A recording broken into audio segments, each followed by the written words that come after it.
Typhoon Kalmaegi bilang ng nasawi. Patuloy na tumataas, maraming nawawala. Patuloy na tumataas ang bilang ng mga nasawi at nawawala dahil sa pananalasa ng bagyong Kalmaegi na tumama sa malaking bahagi ng Luzon at Visayas. Sa pinakahuling tala ng National Disaster Risk Reduction and Management Council or NDRRMC, umabot na sa 114 ang kumpirmadong patay, habang 127 naman ang patuloy na hinahanap matapos ang malawakang pagbaha, landslide at pagguho ng mga istruktura.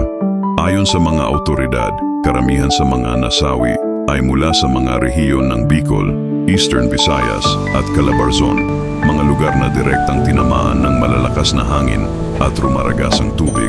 Marami sa kanila ang nalunod o natabunan ng putik matapos ang sunod-sunod na landslide sa mga bulubunduking barangay. Sa mga evacuation center naman, libo-libong pamilya ang patuloy na nananatili, umaasang makakabalik sa kanilang mga tahanan kapag bumuti na ang lagay ng panahon.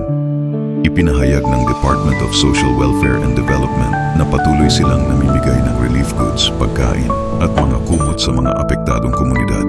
Sa kabila ng pagkalma ng bagyo, nananatiling hamon ang paghahanap sa mga nawawala.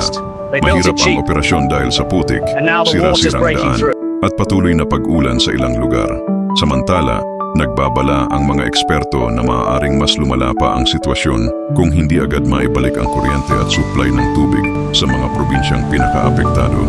Habang bumabangon ang bansa mula sa pinsala ng Typhoon Kalmaegi, panawagan ng mga opisyal ang pagtutulungan ng pamahalaan, lokal na leader at mga mamamayan upang masiguro ang mabilis na pagbangon at paghahanda para sa mga susunod pang kalamidad.